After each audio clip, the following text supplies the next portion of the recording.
τηλεφώνο μας.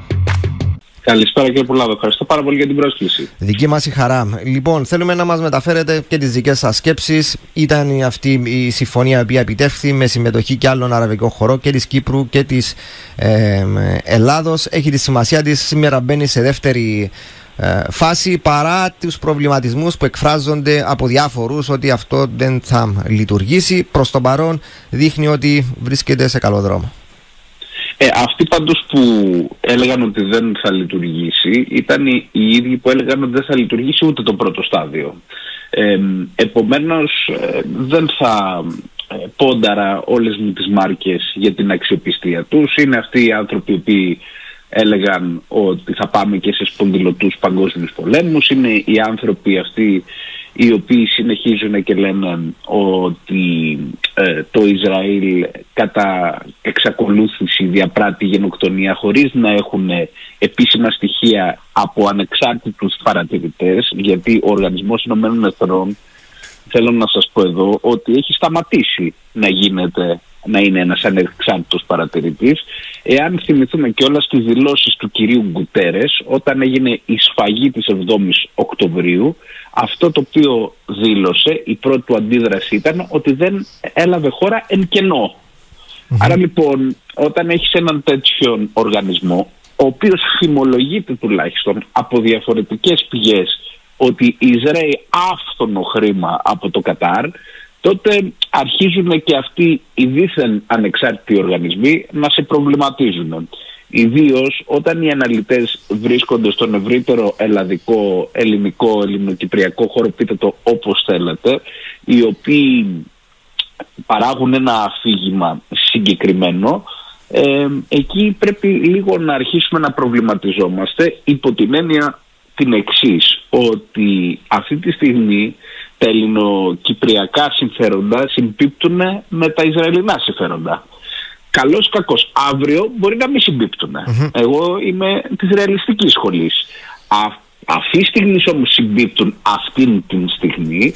Το να υπάρχουν αναλυτές οι οποίοι ξαφνικά βγαίνουν σε όλα τα κανάλια ξαφνικά, ενώ δεν έβγαιναν με τέτοια συστηματικότητα, και να μιλούν περί γενοκτονιών και να μιλούν περί διαφόρων άλλων τέτοιων καταστάσεων, θα πρέπει να υποψιάσει την κοινή γνώμη για τον ρόλο τον οποίο διαδραματίζουν, και θα μείνω μέχρι εδώ. Δεν θα προχωρήσω παραπέρα, αλλά είναι ευθύνη μου ως προς το εθνικό συμφέρον και ως προς το ευρύτερο συμφέρον της επιβίωσης του ελληνισμού, πατριωτικό μου καθήκον, πέραν του αναλυτή, να το αναφέρω για να μπορούν να είναι και λίγο πιο υποψιασμένοι οι ακροατές οι οποίοι μας παρακολουθούν. Όσον αφορά τώρα τη δεύτερη φάση, είναι προφανές ότι θα συναντήσει δυσκολίες. Ήδη συναντά κάποιες δυσκολίες από τη στιγμή που οι της Χαμάς δεν έχουν απελευθερώσει όλα τα πτώματα των κρατουμένων, ας τους πούμε έτσι, των ομήρων, και το Ισραήλ λέει ότι αν δεν απελευθερωθούν όλα τα πτώματα, αυτό είναι παραβίαση της συμφωνίας, και εμείς από την πλευρά μας θα εμποδίσουμε να έρθει όλη η ανθρωπιστική βοήθεια, θα επιτρέψουμε μειωμένη για να έχουμε ένα τρόπο διαπραγμάτευσης. Αυτό το οποίο όμως δεν αναφέρεται ευρέως, τώρα είδα κάποια συστημικά ΜΜΕ να το αναφέρουν, αλλά με έναν τρόπο ότι εκτελούν οι της Χαμάς αυτή τη στιγμή Παλαιστινίους, εκτελούν μαζικά Παλαιστινίους. Η εκτίμηση των συστημικών ΜΜΕ είναι ότι αυτό συμβαίνει διότι προσπαθούν να βρουν τους πράκτορες του Ισραήλ μέσα στην ευρύτερη περιοχή της Γάζας κτλ. Αυτό είναι μια ωραία εκτίμηση, αλλά η άλλη εκτίμηση είναι ότι αυτό λαμβάνει η χώρα, αυτή η αγριότητα, εξαιτίας του γεγονότος ότι η Χαμάς θέλει να συνεχίσει να είναι κυρίαρχη και ότι αρκετοί Παλαιστίνοι πλέον δεν μπορούν κάτω από το καθεστώς της Χαμάς. Αλλά αυτό δεν αναφέρεται με αλφαγιώτα. Λοιπόν, άρα θα περάσουμε σε δύσκολες φάσεις, όμως έτσι είναι αυτού του είδους οι εκεχηρίες. Δηλαδή θέλω να θυμίσω ότι η ανακοχή που έληξε τον Αραβο-Ισραηλινό πόλεμο, ας πούμε, το 1948, και της ειρηνευτικής συνθήκης μεταξύ Αιγύπτου και Ισραήλ το 1979 βασίστηκαν σε μια παρόμοια δομή και στις δύο περιπτώσεις οι προκαταρκτικές συμφωνίες ακολουθήθηκαν από φάση υλοποίησης, διότι αυτή είναι η βασική κριτική τώρα, η νέα κριτική μάλλον που ασκείται στον Τραμπ. Όταν δεν έφτασε η πρώτη κριτική, δηλαδή ότι αποκλείεται να περάσει στο σημείο του, περάσαμε στο δεύτερο επίπεδο κριτικής, ότι δεν θα υλοποιηθεί η δεύτερη, τρίτη φάση και ούτω καθεξής. Λέω λοιπόν, επαναλαμβάνω, Αραβο-Ισραηλινός πόλεμος 48 και η ειρηνευτική συνθήκη μεταξύ Αιγύπτου και Ισραήλ 79 βασίστηκαν σε τέτοια δομή και στις δύο περιπτώσεις ακολουθήθηκαν από τέτοιες φάσεις υλοποίησης. Οι συμφωνίες ανακοχής του 49 μεταξύ Ισραήλ και Αιγύπτου, Ιορδανίας, Λιβάνου και Συρίας, αυτοί δεν ήταν τελικοί ειρηνευτικοί διακανονισμοί, αλλά ήταν ρυθμίσεις για τη διακοπή των εχθροπραξιών πρώτα, και μετά η κύρια λειτουργία των συμφωνιών ήταν να παρέχουν χώρο για αποκλιμάκωση, ώστε να τεθούν οι βάσεις για τη μετάβαση σε ευρύτερες διπλωματικές ρυθμίσεις. Άρα εδώ πέρα υπάρχει ένα modus operandi, το οποίο έχει ακολουθηθεί κατά το παρελθόν, με την μοναδική διαφορά εδώ πέρα ότι ο Τραμπ έστειλε επί της ουσίας ένα τελεσίγραφο δίκοπο μαχαίρι και στον Νετανιάχου και στη Χαμάς, δηλαδή στη Χαμάς ότι θα την ισοπεδώσει εντελώς το Ισραήλ και οι Ισραηλινές στρατιωτικές δυνάμεις εάν δεν απελευθερώσει όλους τους ομήρους, αλλά και στο Ισραήλ, λέγοντας εμέσως ότι αν δεν προχωρήσει σε αυτή τη συμφωνία, τότε θα συνεχίσει σε μια διπλωματική απομόνωση, η οποία θα οδηγηθεί και τελεολογικά στην πτώση της κυβερνήσεως Νετανιάχου. Και μάλιστα θα χρεωνόταν και η υπερσυντηρητική πλευρά του Νετανιάχου, ο Σμόντριτς και ο Γκβίρ, την ευθύνη της μη απελευθερώσεως των ομήρων. Άρα ήταν ένα δίκοπο μαχαίρι αυτό, και ο στόχος του Τραμπ, κατά τη δική μου ταπεινή εκτίμηση, είναι να αναλάβει αυτή η τεχνοκρατική, τέλος πάντων προσωρινή διοίκηση, αν τελικά επιτευχθεί μέσα από τα στάδια υλοποίησης, διότι όντως εδώ πέρα υπάρχουν πάρα πολλές δυσκολίες, αλλά να είναι υπό τη δική του ηγεσία όλη αυτή η μετάβαση. Για ποιο λόγο θα το δούμε. Υπάρχουν σκέψεις ότι ο Τραμπ θέλει να βρεθεί από αμερικανική ηγεσία η Γάζα για να αναλάβει το κοίτασμα Gaza Marine. Ναι. Να σταθούμε σε δύο σημεία, επειδή αναφέραμε την πολιτική την οποία ασκεί ο Τραμπ. Ένα είναι το κύριο δόγμα, έτσι όπως προβάλλεται, peace through strength, δηλαδή ειρήνη μέσω ισχύως, και αυτό θέλω να το συνδυάσουμε λίγο με τα όσα είπε προς τον Ερντογάν, απευθυνόμενος σε αυτόν. Πάντα λέει προτιμώ τους σκληρούς ανθρώπους από τους ήπιους. I like the tough people better than the soft, the easy ones. Αυτό τι μήνυμα δείχνει προς Ελλάδα και Κύπρο και την πολιτική που ακολουθούμε όλα τα προηγούμενα χρόνια, και μιλούμε για την πολιτική του κατευνασμού? Και είπατε μόνο σας, κύριε Πουλάδο, περνάμε σε ένα κόσμο, είχαμε ήδη περάσει, απλά δεν το είχαμε αντιληφθεί, δηλαδή οι ανατολικές δυνάμεις στο ανατολικό μέτωπο, η Κίνα, η Ινδία, η Ρωσία, ανερχόμενες μεσαίες δυνάμεις όπως η Τουρκία, είναι χώρες οι οποίες έχουν πιο αυταρχικά καθεστώτα. Φυσικά εμείς δεν θα προτιμούσαμε να ζήσουμε σε αυτά τα αυταρχικά καθεστώτα, διότι μας αρέσει η δημοκρατία, μας αρέσει η δημοκρατία μας. Παρ' όλα αυτά δεν σημαίνει ότι όταν έχεις ένα δημοκρατικό καθεστώς ότι δεν θα έχεις και έναν ηγέτη ισχυρό, ο οποίος είναι έτοιμος να παίξει το διπλωματικό παίγνιο της ισχύως πλέον της ομής στον νέο πολυπολικό κόσμο ο οποίος έχει εγκαινιαστεί. Ελλάδα και Κύπρο λοιπόν, Ελλάδα και Κύπρος δείχνουν, εκτός από το μπαλάκι των ευθυνών που δυστυχώς ρίχνει η μία κυβέρνηση στην άλλη, κατά την δική μου εκτίμηση έχουν ευθύνη και οι δύο κυβερνήσεις για αυτό το γεγονός ότι δεν προχωράμε στον καλό. Ναι, για διαφορετικούς λόγους κανείς λένε ότι το θέλουν, αλλά δεν τολμούν και οι δύο να κάνουν τα βήματα τα οποία πρέπει να γίνουν. Ναι, τώρα, άμα υποτίθεται τόσα χρόνια, είναι η πρώτη φορά, με ευθύνη βέβαια περισσότερο της κυβέρνησης Μητσοτάκη, το γεγονός ότι δεν κάθεται στο τραπέζι, διότι ο κύριος Μητσοτάκης ήταν ο πρώτος ο οποίος έσπασε την κοινή γραμμή με την εκλογή Συνειρλίογλου, όπως θυμάστε, για τον IMO, και αυτό είναι κάτι το οποίο είναι απαράδεκτο και θα γραφτεί στις μαύρες κοιλίδες της ελληνικής διπλωματικής ιστορίας, κατά τη δική μου εκτίμηση, αλλά σε κάθε περίπτωση τώρα έχουν και οι δύο ευθύνες, πάλι με περισσότερες ευθύνες από την πλευρά του Κυριάκου Μητσοτάκη, διότι δεν αναλαμβάνει το γεωπολιτικό ρίσκο. Θυμάστε όλοι τα γεγονότα με την Κάσο. Τι θα γίνει δηλαδή?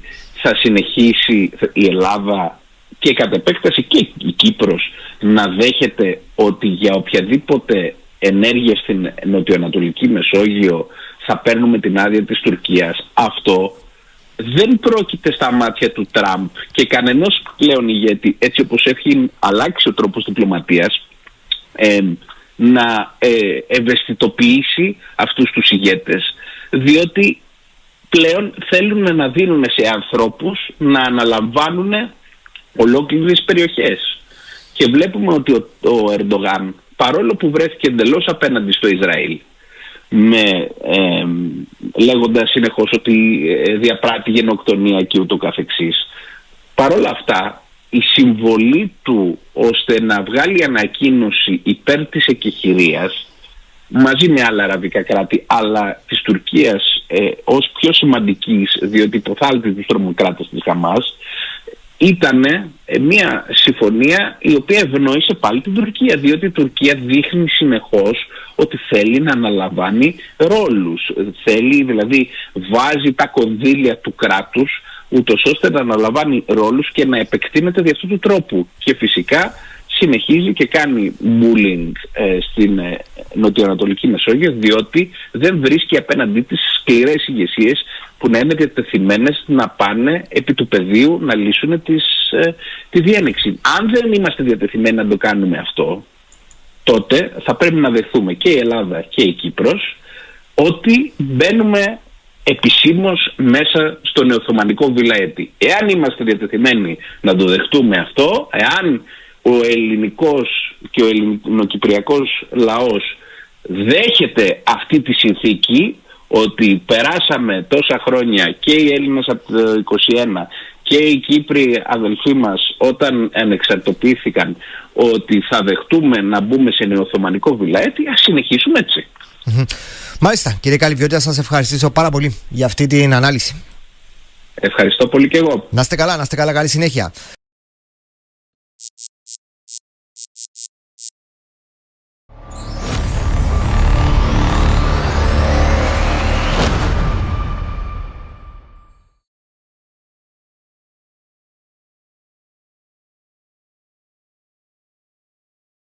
Hello to everyone. Today we are hosting at the Greek think tank International Institute of Strategy, Mr. Saigal. Mr. Saigal is a senior strategic advisor and analyst specializing in international security, defense policy, geopolitical crisis management, and strategic communications. So, Mr. Saigal, thank you, and we're welcome to our think tank. Thank you. So, my first question. Your recent article entitled North Cyprus is also a problem for Israel, the newspaper Israel Hayom, in which you refer to a scenario of liberation of the Turkish-occupied Northern Cyprus through the cooperation of Israel, Cyprus and Greece, caused positive reactions in Greece and tremendous concern in Turkey. Can Greece, Cyprus and Israel liberate Cyprus? Tell us a few words about this article. Actually, I wrote to expose what the international community has not known yet prefer to forget. The occupation of Northern Cyprus is not a frozen dispute, but Turkish unsinkable aircraft carrier, a forward base of Bayraktar and Akini drones from Lefkoniko, Atamka missiles, threatening shipping lanes and gas platform, and SIGINT's arrays along the Crimea Ridge that turn Israel and Cyprus into a glass house. Casinos, universities, and ports are no longer neutral infrastructure that serve corruption, finance Hamas, and enable Iranian network to penetrate deep into Europe. This is not only a threat to Israel or to Greece and Cyprus. It's an open wound inside NATO and the European Union, a direct challenge to European security and credibility. Poseidon Wrath is not a call for war, but a message of capability and alliance, and it has already proved itself. Turkey tremble, its media erupt, and Ersin Tatar, the puppet president of the North, was forced onto live television to calm his public. A 50-page report by the National Intelligence Academy of MIT analyzed the scenario in details.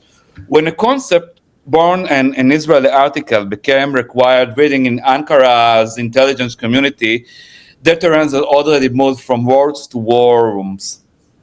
Could strained relations between Israel and Turkey could lead in an armed conflict? Well, when Erdogan prays for Allah to destroy Zionist Israel, this is no longer a mere statement. It's a declaration of intent. Ankara is building a nuclear reactor at Akuyo, developing missiles and fighter aircraft, and continues to claim that this is a project for peace. Iran said the same in the past, and its action exposed the truth. Here too, it's not wars that will be judged, but deeds. The Nagel Committee already warned in January 2025 that Turkey is becoming a real threat, even more severe than the Iranian threat, because of its entrenchment in Syria, the deployment of advanced system, and its explosion of the shield provided by NATO membership. Turkey is also the open patron of Hamas, a terrorist organization that commits massacres, takes hostages, and fire rockets at Israeli cities. A state that hosts terrorists is not immune from Israeli military action. This is a simple truth that Israel has demonstrated in the past and will demonstrate again if necessary. Your last article about NATO's Article 5 revealed some very interesting details. Could you explain why NATO cannot serve as Turkey's shield in the event of an attack from Israel? Article 5 of NATO is not a blank check. It has been invoked only once in history after September 11, and even then only by consensus, with every ally deciding its own responses. For Turkey, there is no guarantee. Actually, Article 6 extends protection to territory, ships, and aircraft, but the decision of what constitutes an armed attack is always political. And here Turkey fails. NATO defined Hamas as a terrorist threat. The European Union has imposed sanctions while Ankara hosts Hamas leader in Istanbul. A state that shelters terrorists cannot demand collective defense. If Israel strikes Hamas infrastructure on Turkey's soil, not on soil, NATO will not fight to defend Hamas.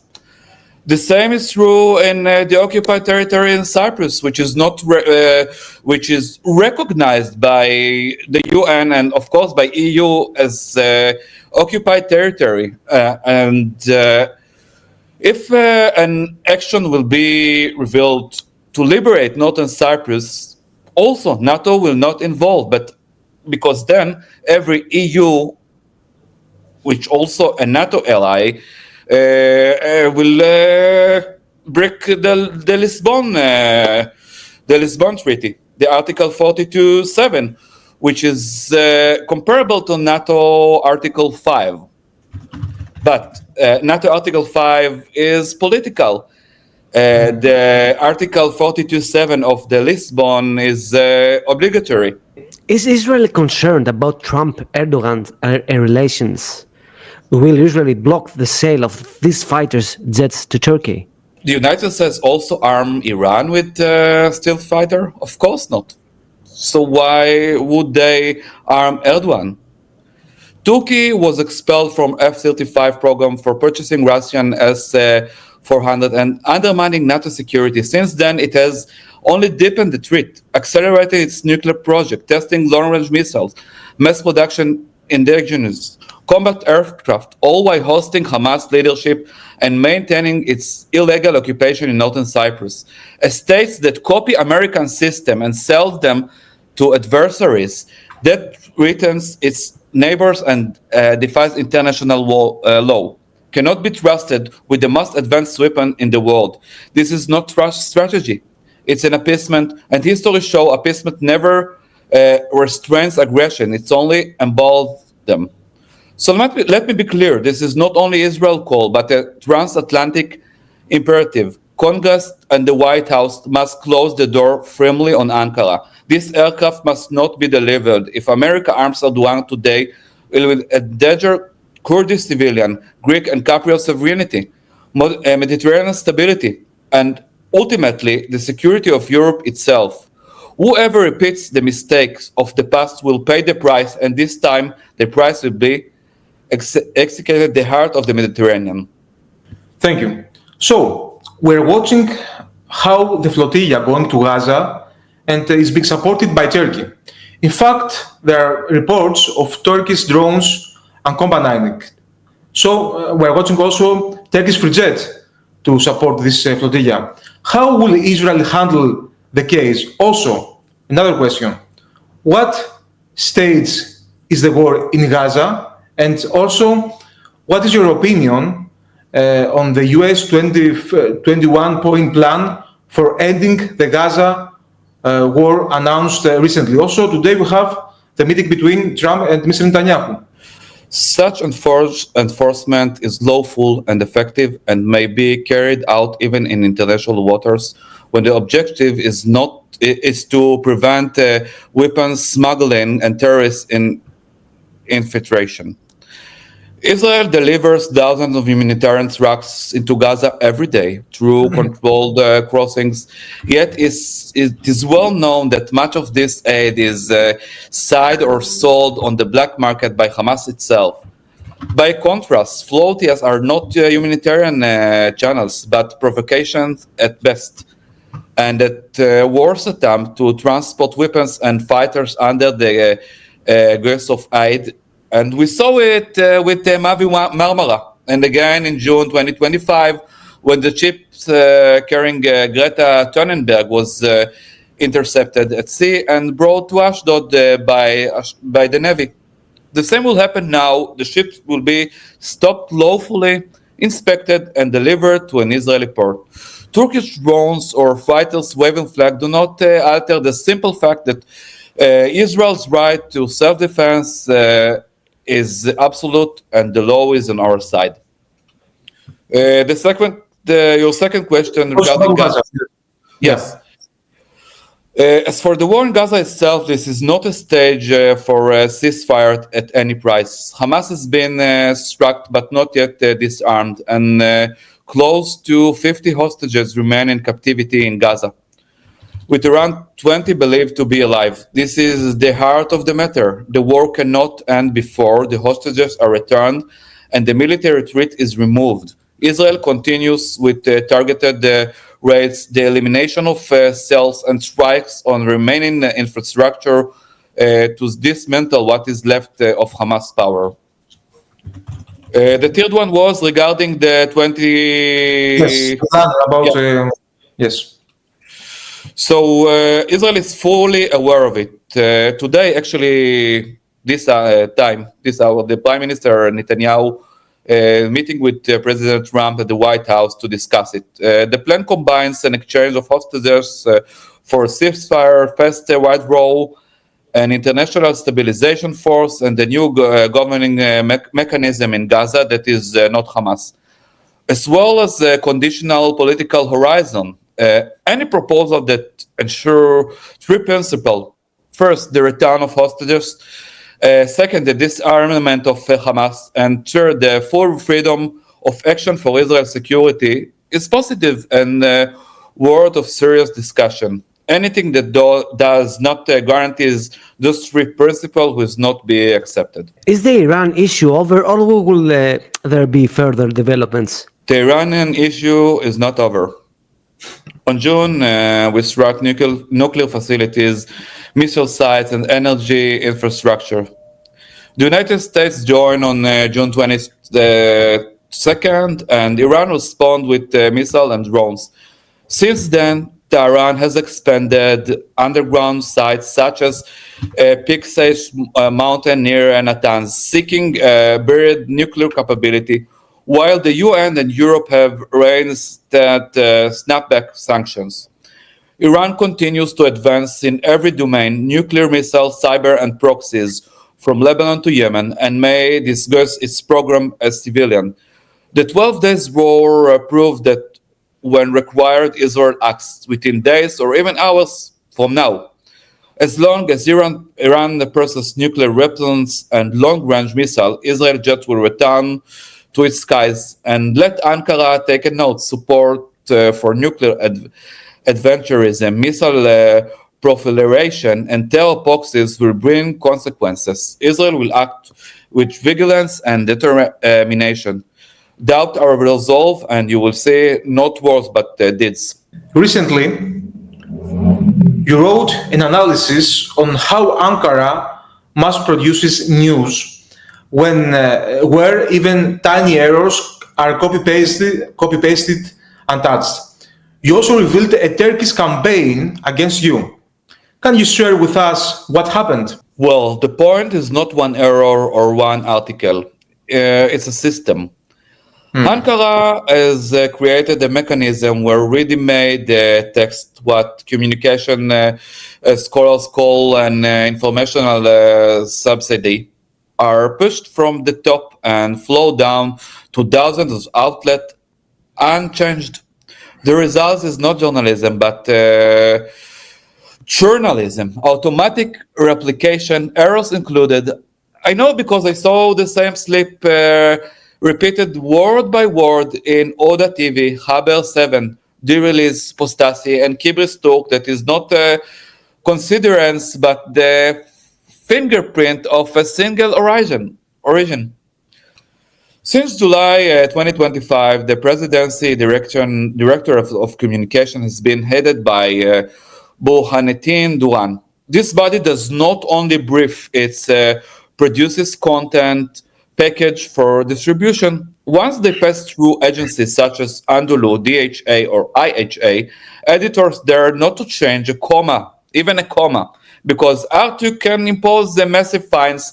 BIK can cut off state advertising, and the 2022 disinformation law makes critical reporting criminal offensive. This is how messages discipline replaces editorial judgment. There is no editorial judgment in Ankara. Yeah.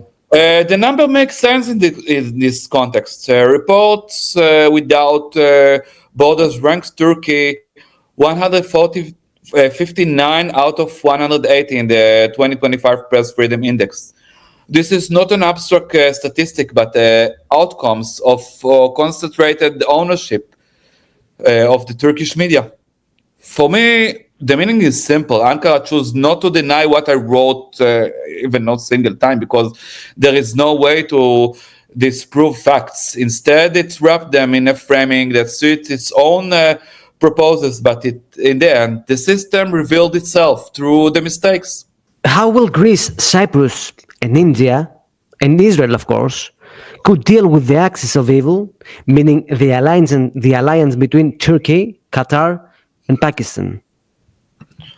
Well, the axis of Turkey, Qatar, and Pakistan is not solidarity, but a mechanism of dependency, instability, and exploitation.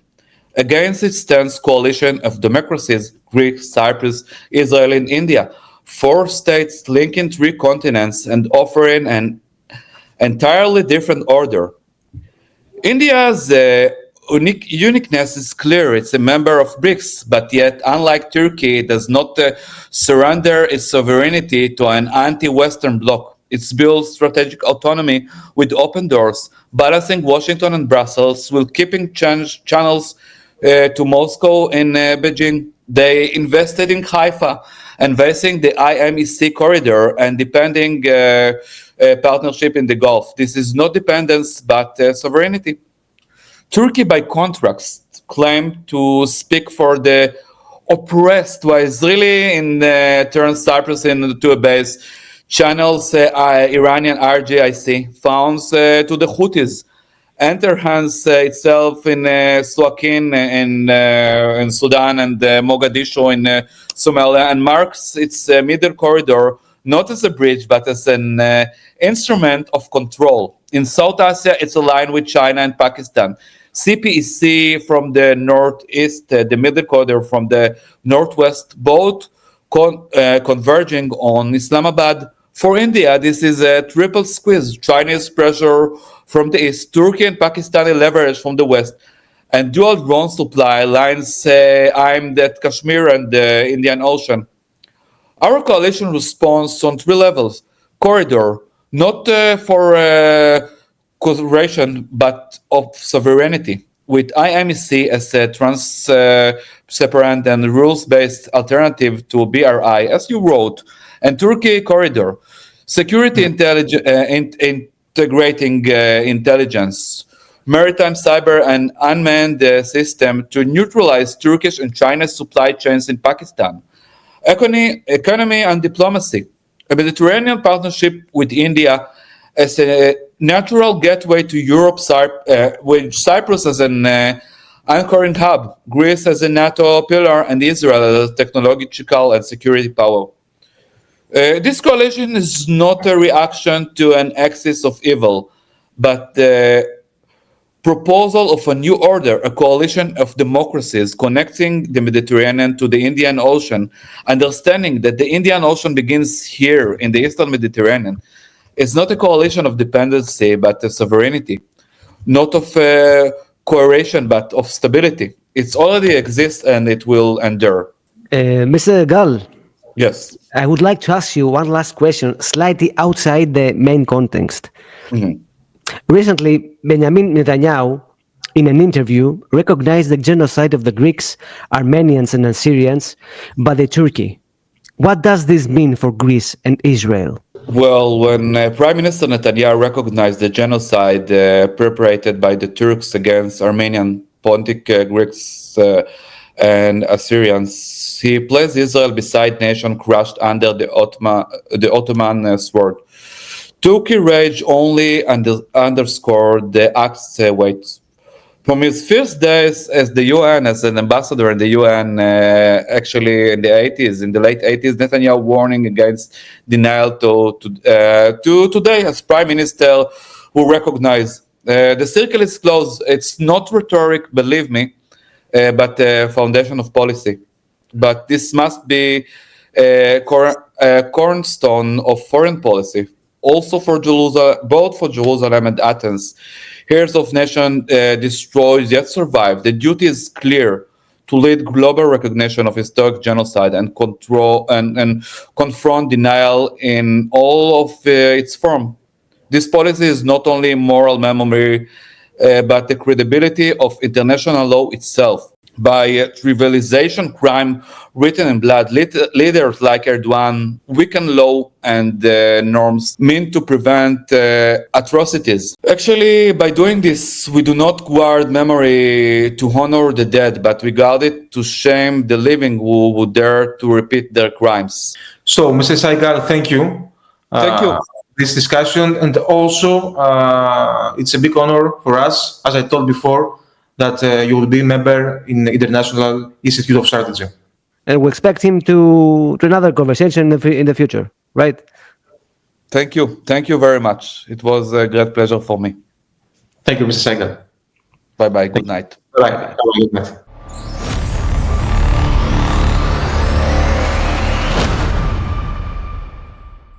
Είναι λοιπόν σε ένα αδιέξοδο. Ve eğitim kurumlarımızda çok zengin Suriye sahasının terörden arındırılması 2025'in. Επισκεφτείτε το geopolitico.gr. Ειδήσεις, αναλύσεις, αρθογραφία, αφιερώματα για όλα τα σημαντικά ζητήματα που αφορούν την πατρίδα μας. Γεωπολιτική, διπλωματία, άμυνα, μυστικές υπηρεσίες, ιστορία, τεχνολογία, πολιτισμός.